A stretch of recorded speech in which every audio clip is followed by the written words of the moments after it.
Halo semuanya, kembali lagi di channel Zoales Prasetyo. Jadi kali ini di samping saya sudah ada Honda Vario 125 CBS ISS SP warna putih milik saya pribadi yang pemakaiannya sudah 1 mingguan.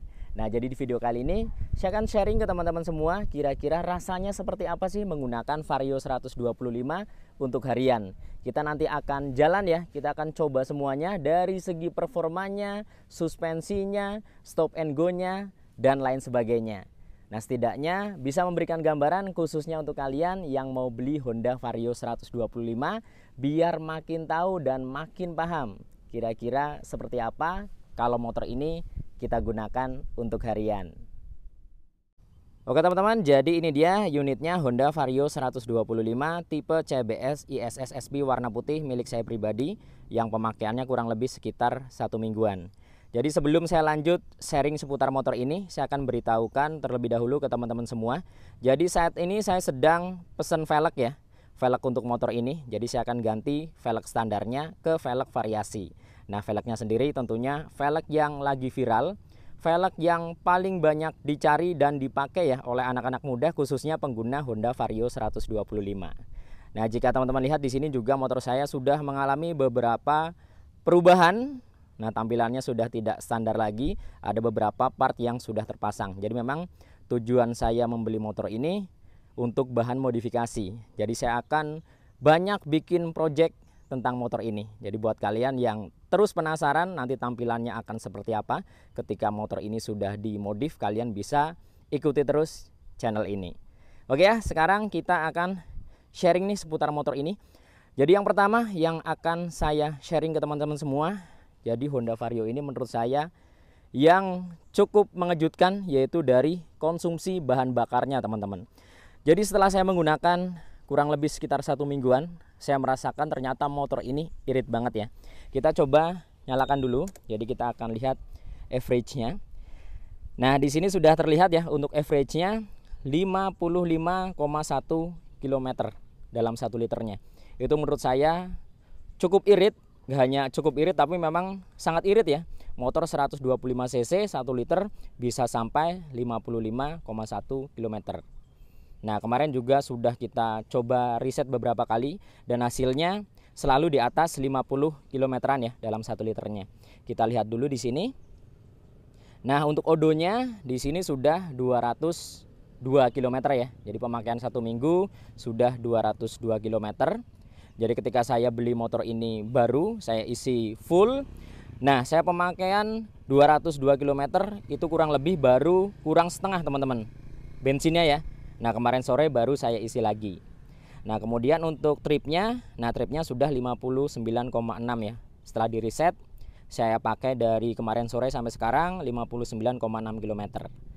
Nah, jadi yang pertama yang membuat saya salut dari Vario ini, konsumsi bahan bakarnya irit banget. Mungkin karena sebelumnya saya pengguna EDV 150 ya. Jadi untuk EDV kan cc-nya lebih besar, tiba-tiba saya downgrade ke 125 cc, jadi benar-benar merasakan keiritannya. Irit banget ya. 1 liter bisa 55,1 km. Jadi rata-rata di atas 50 kilo. Nah, untuk odo sekali lagi sudah 202 km ya pemakaian 1 mingguan. Itu ya yang pertama, jadi bahan bakarnya irit banget untuk Vario 125. Jadi menurut saya Vario ini memang pas banget ya untuk harian ya. Selain tampilannya ganteng, dimodif enak, gampang modifannya, bensinnya juga irit banget. Kemudian kita akan coba posisi riding ya. Jadi setelah saya gunakan motor ini, saya sudah bisa merasakan feel-nya atau posisi ridingnya. Saya akan tunjukkan ke teman-teman semua. Jadi banyak yang bilang Vario itu decknya terlalu mepet ya, Vario 125 decknya terlalu mepet. Nah, tapi teman-teman yang perlu digarisbawahi, untuk mepet atau enggaknya itu tergantung posturnya ya, postur si pengendaranya. Saya kebetulan tinggi di 165. Nah, tinggi 165 saya gunakan untuk harian dengan posisi duduk yang nyaman, senyaman mungkin ya, agak mundur. Jadi celahnya ini masih cukup lumayan banyak.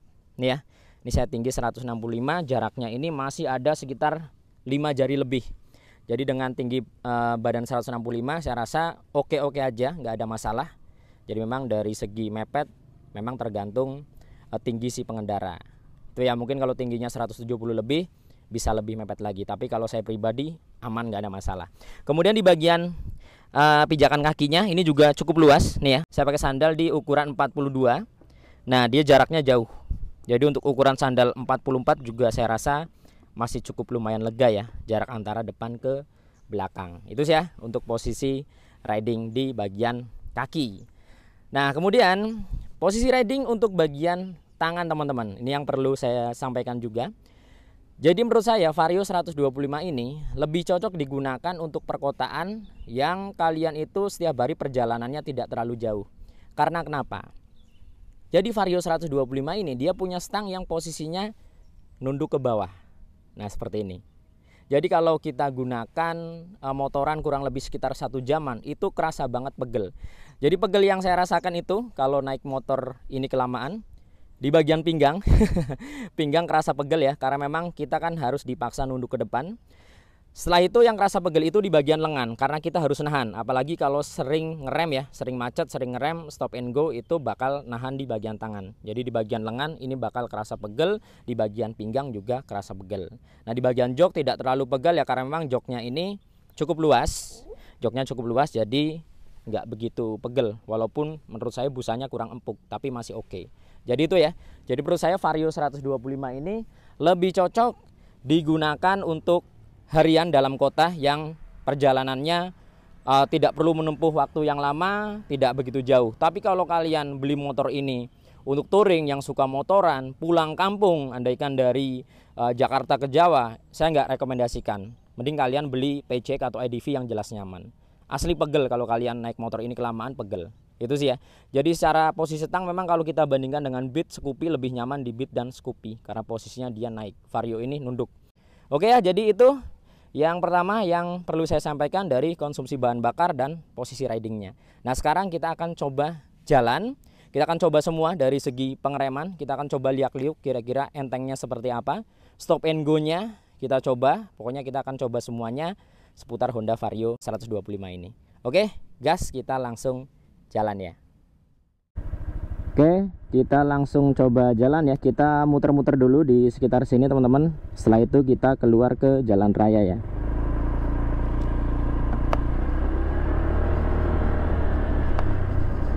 Oke, kita coba muter-muter di sini dulu. Jadi yang pertama teman-teman yang perlu saya sampaikan, jadi kalau dari segi entengnya untuk liak-liuk, selap-selip, dari segi entengnya jika dibandingkan dengan rangka ISEF, jadi kalau kita ngomongin rangka ISEF, itu jujur memang lebih enteng rangka ISEF ya. Di balik kabarnya yang lagi ramai seputar rangka ISEF, memang tidak bisa dipungkiri rangka ISEF itu lebih enteng jika dibandingkan dengan rangka tubular. Jadi Vario 125 ini kan masih menggunakan rangka yang lama, engine mountingnya juga masih di bawah. Ini memang Vario 125 paling beda jika dibandingkan dengan Matic-Matic Honda zaman sekarang yang sudah menggunakan engine mounting di atas semua. Si 125 ini masih mempertahankan rangka yang lama, posisi engine mountingnya masih di bawah. Nah, jadi secara enteng kalau kita liak-liuk seperti ini, itu enteng rangka ISEF kemana-mana. Ya walaupun Vario 125 ini enteng menurut saya, tapi kalau sama ISEF masih entengan ISEF. Karena memang dari segi material kan beda ya. ISEF kan lebih ke tipis, lebih ringan motornya, jadi lebih nurut kalau diajak liak-liuk. Sedangkan kalau ini masih pakai tubular, jadi masih kerasa beratnya. Nah, sekarang kita coba dari segi pengereman. Kita agak ngebut di sini. Tarik gas, kemudian kita rem. Nah, dari segi pengereman menurut saya sudah pas ya untuk sekelas Matic 125cc pengeremannya pas. Jadi walaupun pengereman tromol tapi pas. Dibilang pakem banget, nggak pakem banget, tapi dibilang nggak pakem ya pakem. Jadi sedang lah, pas untuk sekelas Matic 125cc. Karena memang Vario 125 ini kan hanya menggunakan satu piston ya kalipernya. Nah, jadi memang secara pengereman ya tidak begitu maksimal banget. Cukup lah untuk mesin 125cc cukup. Nih ya, untuk pengereman enak. Dan satu lagi teman-teman, suspensinya. Nah, Si Vario ini jika kita bandingkan dengan Matic Honda di kelasnya yang masih menggunakan single shock seperti Honda Stylo dan Vario 160 ya. Kalau kita bandingkan Stylo dan Vario 160, jauh. Si Vario 125 ini suspensinya lebih nyaman, lebih enak. Asli enak banget. Kalau soal empuk, soal suspensi, Vario 125 ini juaranya jika dibandingkan dengan Stylo ataupun Vario 160. Oke, seperti itu ya dari segi entengnya, pengeremannya. Jadi kurang lebih seperti itu setelah saya gunakan untuk harian. Suspensinya enak. Nah, sekarang kita akan coba keluar ke jalan raya ya. Kita akan coba stop and go nya. Kita akan coba cari polisi tidur. Nah, ini yang paling penting, Vario 125 itu rawan gredek ya. Sudah bukan rahasia lagi. Banyak yang tahu kalau penyakitnya itu gredek. Nah, kita akan coba di kilometer 200-an. Jadi tadi kilometer motor saya sudah 200 ya. Kilometer 200 kira-kira sudah kerasa gredek belum sih? Nah, ya sekarang kita coba cari polisi tidur.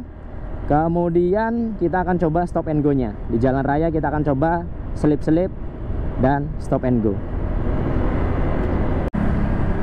Oke, jadi di jalan depan itu banyak polisi tidur. Kita bakal coba di sana. Kira-kira seperti apa ketika kita lewat polisi tidur nih. Biasanya gredek itu kerasanya ketika RPM bawah habis ngelewatin polisi tidur. Jadi ketika kita habis ngelewatin polisi tidur itu baru kerasa ya. Nah, ini dia, ada polisi tidur, nggak terlalu tinggi. Boleh kita coba di RPM rendah, kita gas. Oke, kita coba sekali lagi.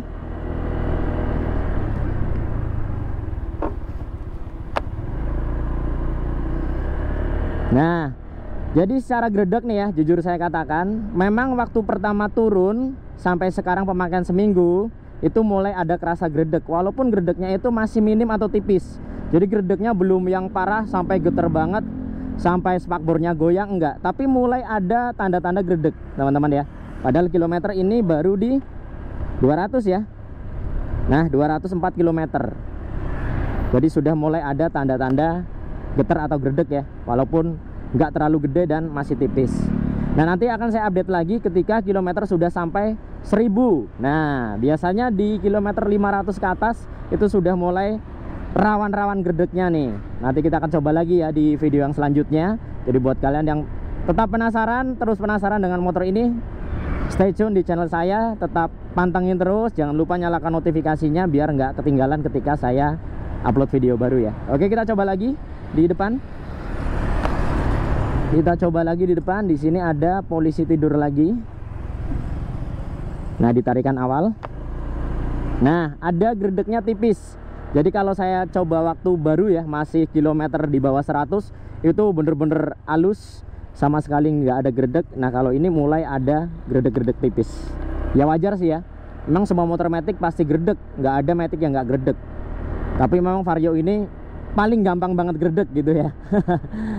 Oke, nanti kita akan coba ketika kilometer sudah 1000-an, saya bakal update soal gredek. Dan kita juga ada kenalan bengkel yang katanya bisa mengatasi gredek di Vario. Nah, nanti akan saya update juga. Ya, sekarang kita sudah sampai jalan raya teman-teman. Kita akan coba stop and go nya, kira-kira seperti apa kalau kita gunakan stop and go di jalan raya. Jadi secara mesin 125 cc itu pas teman-teman ya. Dibilang lemot nggak lemot, dibilang ngempos nggak ngempos, dibilang powerful nggak begitu powerful, karena di atasnya ada Vario 160 ya. Nanti kita bakal coba selap-selip. Oke, stop and go.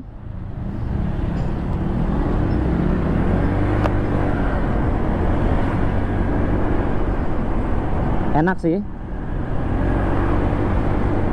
tenaganya itu pas ya, nggak terlalu kegedean, nggak terlalu kecil juga, pas.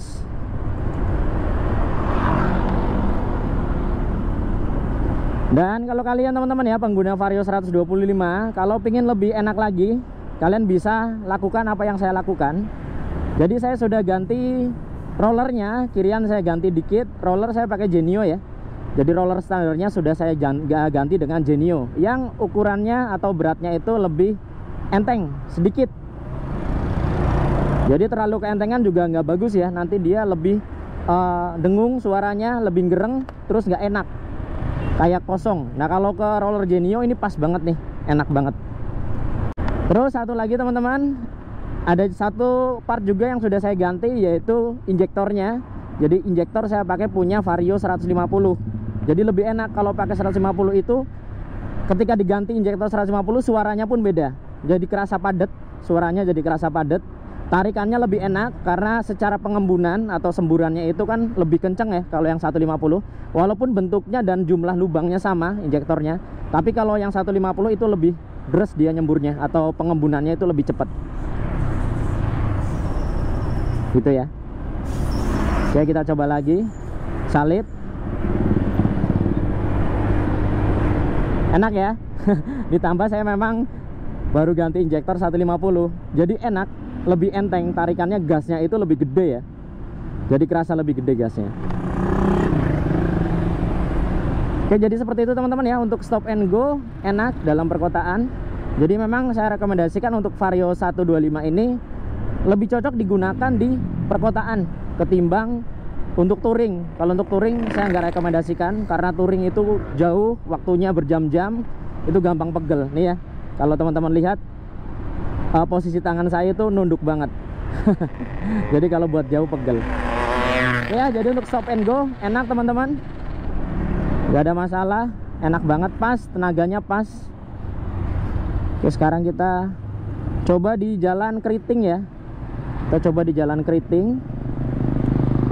Nah ini ada jalan keriting nih. Kalau kita coba di jalan keriting kayak gini, suspensinya enak banget.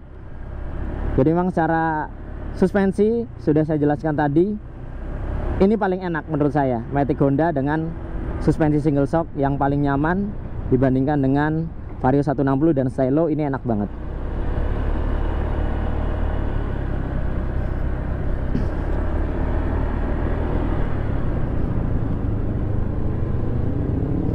Ya mungkin cukup ya, tesnya hanya segitu saja. Mungkin next kita bakal lanjut teman-teman, kita bikin coba tes top speed ya. Nah kita kan kebetulan di jalan raya nih, terus jalannya rame ya, kita nggak bisa coba top speed. Kita nanti cari tempat yang sekiranya bisa untuk top speed. Jadi next video kita bakal bikin top speednya, kira-kira Vario 125 itu bisa dapat top speed berapa sih. Dan jangan lupa teman-teman ya, beberapa hari ke depan saya bakal update penggantian velg di Vario 125 ini. Jadi seperti yang tadi saya jelaskan di awal, saya lagi pesan velg. Velgnya nggak saya kasih tahu dulu, yang jelas velg yang lagi viral, banyak banget dipakai oleh pengguna Vario 125. Itu lagi viral banget velgnya. Saya nggak mau kalah sama yang lain tentunya. Dan nggak mau ketinggalan ya. Jadi saya mau ganti velg, nanti bakal saya bikin videonya ketika proses penggantian velgnya. Jadi tetap stay tune, nyalakan notifikasinya biar nggak ketinggalan ketika saya update video terbaru. Oke ya, mungkin cukup sekian video test ride hari ini seputar Honda Vario 125. Jadi setelah pemakaian 1 minggu, jadi kesimpulannya Vario ini secara tampilan look dapat banget, ganteng banget. Mau diapain ganteng Vario 125. Dari segi power pas, nggak terlalu kegedean, kekecilan juga nggak. Untuk perkotaan enak lah ya, untuk stop and go, untuk macet-macet enak. Yang penting nggak buat jalan jauh. Kalau buat jalan jauh sekali lagi cukup lumayan pegel. Suspensi paling enak diantara Vario 160 ataupun Stylo, ini paling enak single shocknya. Kemudian pengereman juga pas, karena memang hanya satu piston kalipernya. Jadi dibilang pakem banget enggak, dibilang nggak pakem juga sudah cukup menurut saya. Oke ya, kemudian dari segi entengnya untuk liak-liuk ya cukup enak, walaupun nggak seenteng rangka ISOF ya. Memang rangka ISOF itu entengnya kebangetan sih. Oke, mungkin cukup sekian video kali ini ya. Semoga bermanfaat dan informatif tentunya. Nantikan video-video saya yang berikutnya dari channel Zuales Prasetyo dan sampai jumpa.